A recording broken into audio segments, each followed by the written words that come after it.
Hello everyone, back tuning into today's second video. We're going to have a look at the ECMWF, Meteo France and DWD long-range seasonal models for the next few months. It's going to take us through the remainder of the winter, from sort of February through to March to April, and we're going to finish up in the early summer months with this update, and we'll see what these three long-range forecasting models have got to say about the weather for the coming months in the next few minutes. So I'll get on that for you very short. Just say that the GWV Sunny Roundup was released earlier on this afternoon. So that one is your usual eclectic mix of this and that for your Sunday afternoon viewing pleasure. It's on the homepage right now. Have a look at that and see what's going on.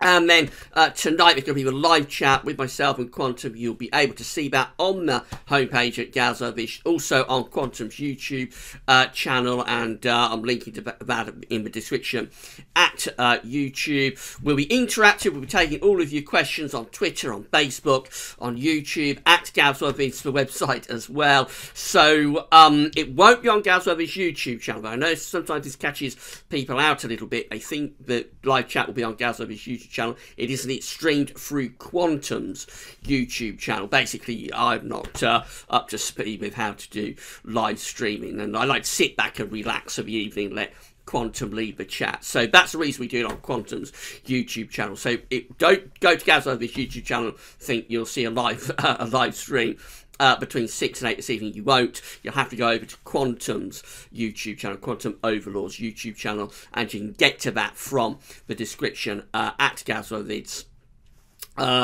in the description to GWV's YouTube channel with this video.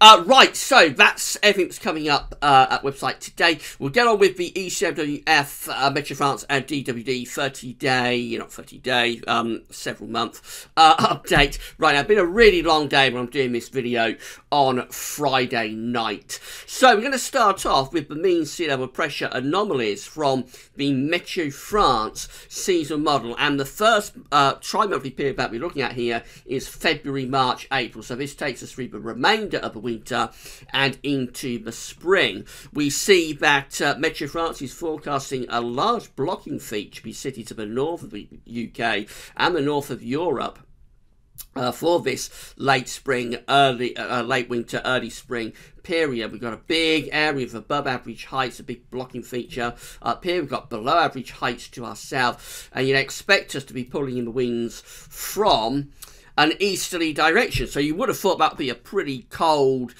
situation, cold and blocked, northern blocking, giving cold weather for the end of the winter and into the spring too, perhaps. Then we move on to the next tri-monthly period, and this is for the spring itself. So this is taking us through March, April and May. We find that with this one, again, we've got high pressure centred over Scandinavia, just a little bit further south though. So winds are going to still be in from the east, but it's a little bit more settled. I doubt it's as cold either. As you go further on into the spring, of course, easterlies get more common, and they're not particularly cold when the wind is in from the east in sort of April, particularly in May. Actually, in May, easterlies can be quite warm. So, albeit they tend to drag in a lot of cloud from off the North Sea. But it is a signal for quite a dryish spring, I think. There's a fair amount of high pressure continuing to dominate in, up towards Scandinavia as we get through to the spring itself. And then that takes us excuse me, through to April, May, June. So just into the very beginning of the summer, what we see with this one is that, again, we have the above average heights centering to the north to some degree, particularly to the northeast. Otherwise, not much else is happening. Looks like the high pressure signal over Scandinavia is gradually fading out. So as we get through towards late spring and early summer, could that just be signs that it's beginning to turn a little bit more unsettled from off the Atlantic? You'd need a little bit more evidence than that to say that's what's happening there. But definitely it looks like that for that final tri-monthly period, April, May, June, Meteo France is weakening. the blocking signal quite a bit. By the way, we're at the Copernicus website for all of these charts, so we've got the link to Copernicus on the links page at GWV, and it's in the description at YouTube. Do please check out Copernicus and have a look at these charts for yourself. Now, this is how the temperature anomaly is looking with Meteo France for February, March, April, and despite all of that northern blocking, it is actually going for a milder than average sort of late winter to early spring, not just for the UK, but for virtually the whole of Europe as well. So I'm not sure about that at all. It's a very strong northern blocking signal that we've got there for February, March, April, and admittedly, as you get further on into the spring, northern blocking won't be as cold as it is in the winter, but I think that's very dubious. To be honest, a very dubious temperature anomaly. I would expect to be quite a lot colder than that showing for sure across much of Europe for February, March, April.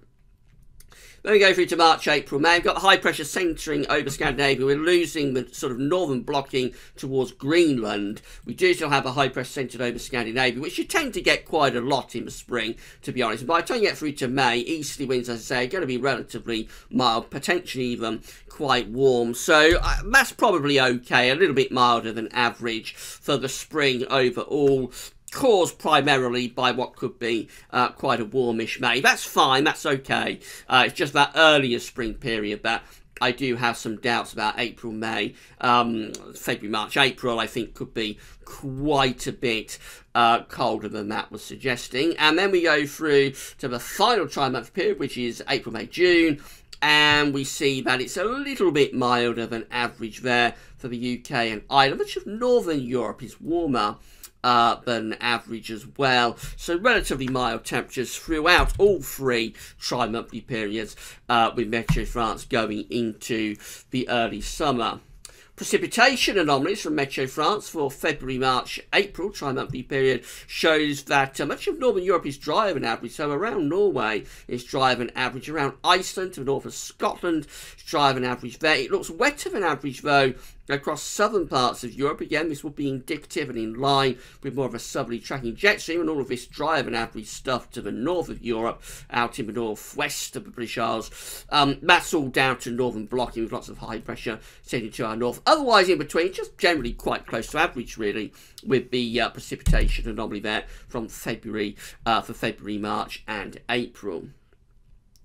We go through to March, April, May, and again, very weak precipitation anomalies for the spring. Still looks rather dry up towards the north of Europe, particularly around Scandinavia and to the north of Scotland. So still an ongoing influence from high pressure over Scandinavia. Looks a little bit wetter than average across southern Europe. Otherwise, Meteo France doesn't really have a signal for most places. The UK and Ireland do look quite dry though, which is something you would expect with regular sort of easterly winds. You would expect quite a dry season there.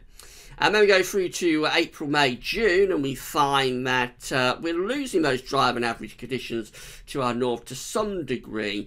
And just very weakly, it looks like it could be starting to just a little bit more unsettled through some central parts of Europe and down to the south of the British Isles. Just those little green splodges, just suggesting that it is turning that little bit more unsettled, which is what I thought as the northern blocking signal, or the high pressure signal, if you like, kind of like fades away there through April, May, June. It might be starting to turn a little bit more unsettled, although there's no actual area of low pressure to tell us that that is what's going on.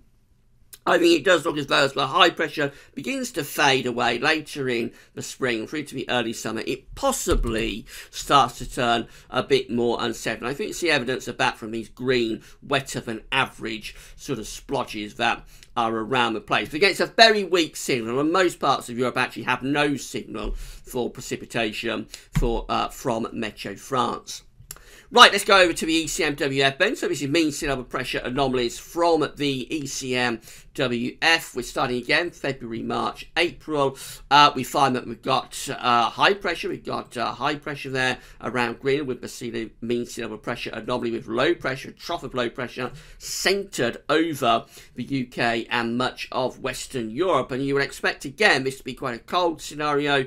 You will think that be pulling winds in from a north or northwesterly direction. The next tri-monthly period takes us to March, April, May, and quite a big change in this one. We find that we get above average height centering down to our south and southwest, and that brings us these sort of westerly winds. We start to feed in a westerly wind as we go into the spring itself, so we lose the northern blocking and we lose that trough that's centred over the top of the UK for February, March, April, and by March, April, May for the spring itself, we're kind of like reverting back to a more typical westerly Atlantic flow. And then this goes on into April, May, June. Again, we've got above average heights centering to our south and southwest. Perhaps a little bit alarmingly for the summer, we've got very much lower than average pressure, lower than average heights to the north. So around Greenland and going up towards the Arctic, we've got a lot of low pressure up there, which might be enhancing the westerly flow, actually. So again, this could be implying that later in the spring and through the early summer, it's possibly turning a little bit more unsettled there, particularly for northern parts of Europe. Temperature anomalies with ECMWF for February, March, April, close to or a little bit mild on average. It's nowhere near as mild across northern, central, western Europe with the EC model as it is compared to Meteo France. So Scandinavia is close to average, much of the UK and Ireland close to average. France and Germany are a little bit milder than average, but not all that much in it. But real mild conditions are down in the far southeast of Europe. I would expect it to be even colder than that, though, with the northern blocking scene. I think it would probably be a colder than average tri-monthly period. But that is closer to what you would expect compared to Meteo France. Then we get through to March, April, May. The spring itself goes milder than average, which is probably okay because the actual anomaly for the spring, for March, April, May, has high pressure down there, a little bit of low pressure up there. We're reverting back to westerly flow, which is going to be reasonably mild, I suppose, particularly as we get through into the later spring period. And then we get through finally to April, May, June.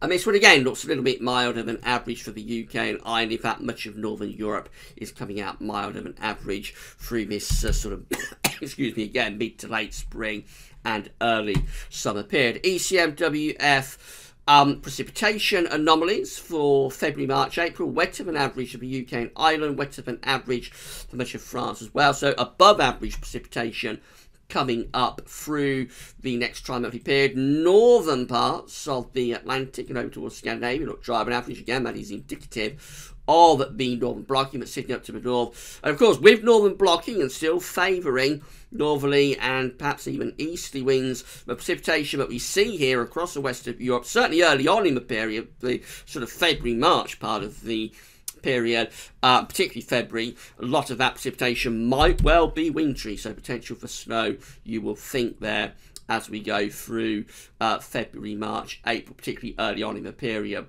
We lose those wetter than average precipitation anomalies to some degree for March, April, May. Still a little bit on the unsettled side, but we are losing it to some degree, going closer to average. In fact, much of Europe has no particular signal for precipitation this spring. And then finally, for ECMWF section of the video, we get through to April, May, June. And again, no real signal in April, May, June. It does look a little bit wetter than average over Scandinavia. But other than that, very, very weak signals, really, as we go through the spring and into the early summer. Finally, the DWD, the German model, again, mean sea level pressure looking like this for February, March, April. So it's placing an area of high pressure, a blocking area of high pressure close to Greenland and Iceland with low pressure underneath it through central parts of Europe. This would be feeding in, again, you would have thought cold east or northeasterly winds. So you'd expect quite a cold, wintry February, March, April tri-monthly period with that setup, particularly early on in the period. But February and maybe the March part could be really quite cold. Then again, it's an ongoing pattern for March, April, May. We get a reversion back to a westerly, so the above average height slips down into the middle of the Atlantic, below average height starting to develop around Greenland and Iceland, more of a westerly flow coming in off the Atlantic, a reversion back to a more typical type westerly pattern for the spring.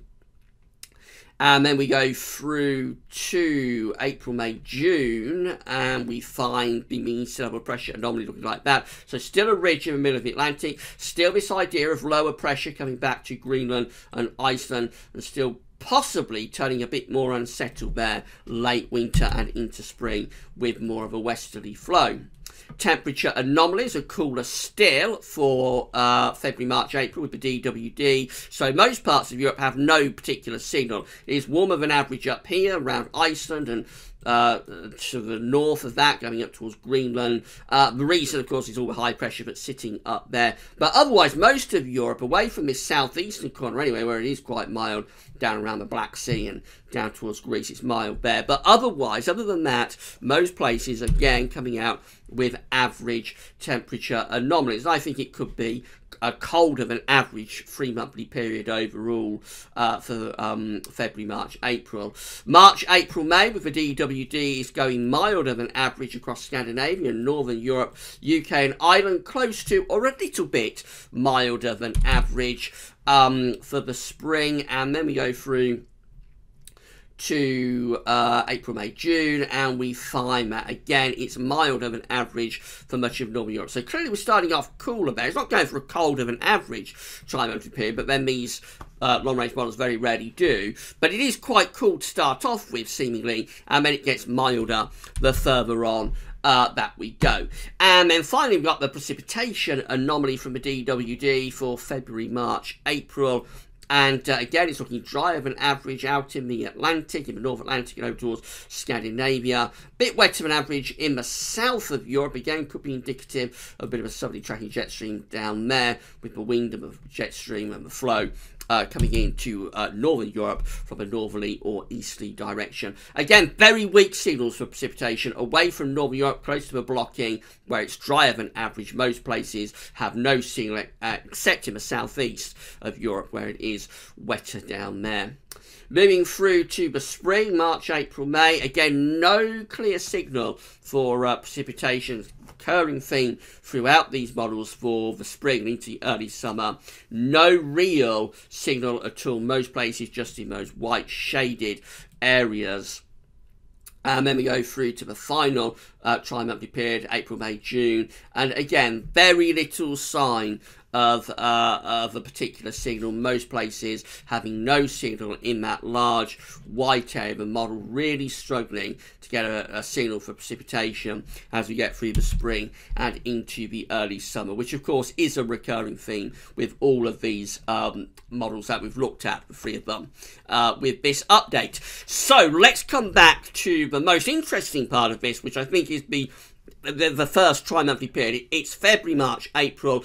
All 3 models, the DWD, the ECMWF and Meteo France, all 3 of them are going for significant and substantial northern blocking. They all suggest a southerly tracking jet stream as well through the late winter and into the early spring. And whilst the temperature anomalies weren't anything to get excited about, I reckon with such a high level of northern blocking and a southerly tracking jet stream, we have to take seriously the possibility of a colder than average tri-monthly period and a delayed spring. Now later on, as we get further into the spring, we do see reversion back to westerly, and whether we have a delayed spring will be determined by how quickly we lose the northern blocking and how quickly we get into those westerlies. It might be that February is a very extremely blocked month, and so that's skewering what's happening in March and April. That could be a possibility, and so we might revert back into that westerly rather quicker, maybe doing it in March. But I would suggest it's most likely that February and to some degree March could have a high degree of northern blocking, so both of them could be quite cold, delaying the start of the spring, and it may not be until April that we start seeing those westerlies coming back. When they do come back, it looks like we go to a milder period then for the spring itself and on into the early part of the summer. But I think reading between the lines, so that final tri-monthly period, which is a very long way out, so it's not worth being overly concerned about, but I think there is a trend within that more extended period of April, May, June, just a chance that we are seeing a few hints there of the Atlantic cranking up a little bit, which might give us a slightly more unsettled start to the summer perhaps. all very speculative, and of course these long-range models are always prone to chopping and change. That's always a caveat. With any forecast beyond around 4 or 5 days, it is prone to a lot of chopping and changing, and particularly so when you're talking about weekly and monthly and seasonal time frames. Okay, that's it for your second video for today. We'll be back later on between 6 and 8 o'clock with your live chat with myself and Quantum. We'll be discussing the chance of cold weather, talking about the possibility of snow, and it'll be interactive. We'll be taking all of your questions on Twitter, on Facebook, on GWV's website, and on Quantum's YouTube channel. So check it out if you'd like to do that. 6 to 8, I think it's going to be a good listen. Hope it will anyway. That's all for now, and thanks for watching.